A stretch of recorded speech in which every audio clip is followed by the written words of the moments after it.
big mistakes that I made after I quit alcohol. First of all, feeling like you can drink again. That's the big one, which we'll go into in a second. Other mistakes are trying to associate with the people you used to drink with, going to the same places. Got to keep out with them sort of places. Not finding enough hobbies. You must get other hobbies, you must get other interests. Because when you work it out, the amount of time you spent planning to go to the pub, getting to the pub, drinking in the pub and recovering from the pub, could be the whole weekend. You've got to fill your time in with something. That has to be something non-drink related.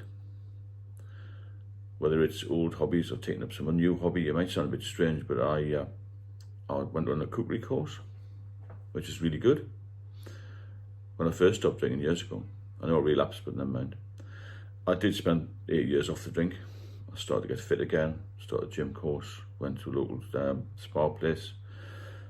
So these things aren't cheap, but if you add up how much you spend on alcohol, they are cheap in comparison. So get yourself another hobby. You've got to keep busy, because when you work out, you break down your weekend or your days off, whenever they are, Monday, Tuesday, Wednesday, or time that you spend drinking. Hundreds of man hours a month, isn't it? You spend either going to or from a pub, getting into a pub, drinking in the pub and recovering.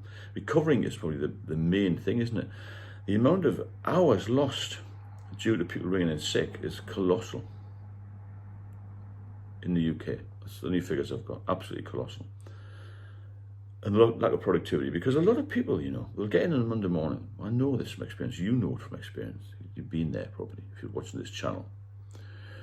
Getting in, we use this Monday to Friday just as an example. Not everybody works Monday to Friday, 9 to 5, but I'll use it as an example because a lot of people do.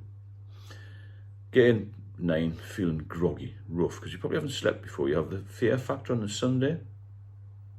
I didn't experience that much because I had a slightly different job, but we'll not go into that. The fear factor on a Sunday. Oh, I've got to go to work tomorrow. This starts about 2 o'clock on a Sunday afternoon, apparently. And you go to work and you feel terrible. You've had a few drinks Sunday, but you don't sleep properly on Sunday night. Never sleep properly. You've got to go a bit early. Getting the roads or the trains, the underground, buses, whatever it is. They're always busy, aren't they? There was a statistic being floated around years ago when I was in London about the underground, and the highest number of heart attacks happened between 7 a.m. and 10 a.m. on a Monday. Statistically, you can see why. People have had a weekend off, they relax a bit, and then suddenly they're straight into this packed underground. And the summer's very hot, packed, and just a nightmare. The stress levels go up. They've had the fear factor because they started drinking probably early on the Friday. We had a few drinks Saturdays. It doesn't go for everybody, but the vast majority of drinkers I'm talking about here. And then Sunday, they're winding down a bit and think, oh God, I've got to go back to work Monday. They've had like 3 or 4 days of like feeling, a little bit on edge, I suppose. Because even the Saturday, I think, I better not drink too much today in case I get into a mess tomorrow, all this sort of thing. Alcohol takes over your world, is what I'm trying to say. So we're going to look at that side of it. As soon as you start drinking again, you're back to square one.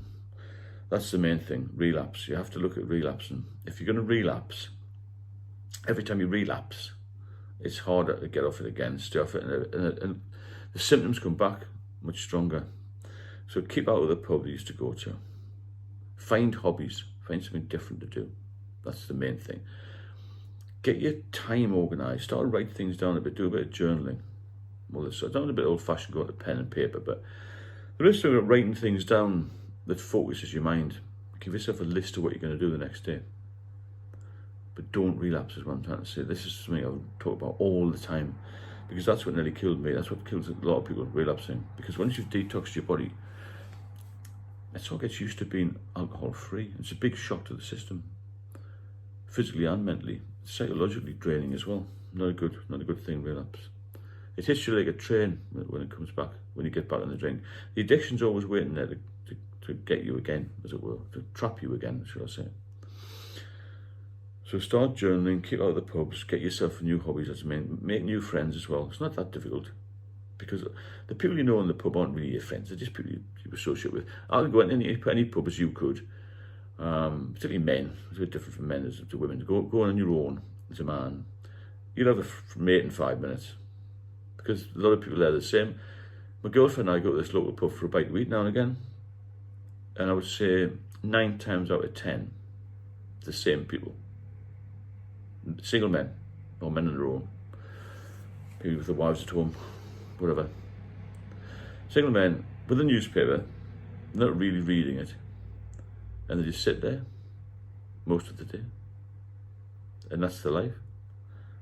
And I was like that for a while, but I don't want to be like that again. That's why I don't want to relapse. So get yourself some other interests, get yourself out and about, get yourself some exercise, and do the one thing if you're feeling a bit rough some days, you're struggling with sobriety. Eat well, exercise well, focus, start reading, start listening to some music. All those hours that you spent in the pub, you weren't doing anything. You weren't looking after yourself, were you? You weren't doing anything physical. You weren't improving yourself. In fact, you were just going backwards. And you go so far backwards, you end up in a rut. And you can't get out of the rut. And then, unfortunately, if you're like me, you go into active addiction, where you fall off the cliff edge. And some people get back on. So I think I was lucky. Some people give up. Some people go into depression. And unfortunately, some people commit suicide or pass away because of mental or physical illness as well. People have accidents, all this sort of thing. So beware. So when you get sober, concentrate on where you want to be. Where I'm going to be. Give yourself a goal. What do I want to be doing in 4 weeks, 6 weeks, 8 weeks, 6 months? How much can I save in a year? You're going to save a lot of money if you stop drinking.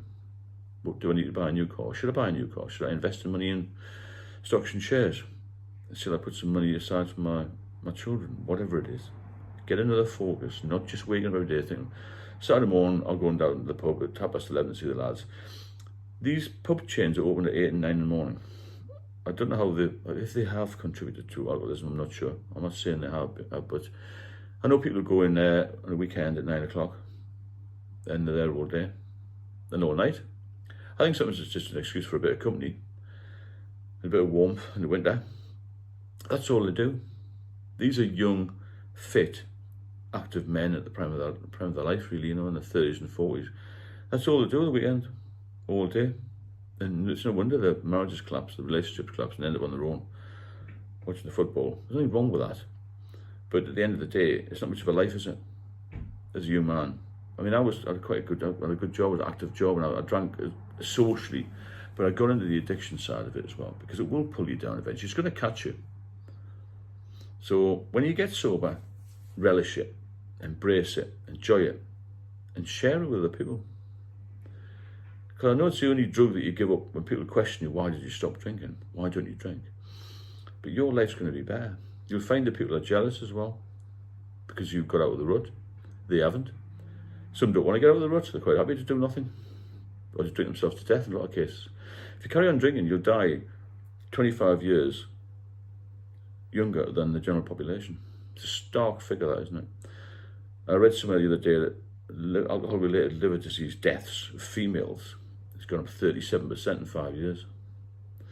So, share the word, get it out there, because we need to be warned. People need to be warned about this. I wasn't warned, I don't think, as much as I should have been. I should have had some more common sense, as my mother always used to say.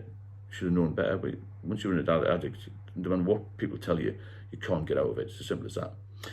If you benefit from the channel, then please subscribe, share the videos if they're going to help anybody, which I presume they will if they listen carefully, because the advice I give is practical.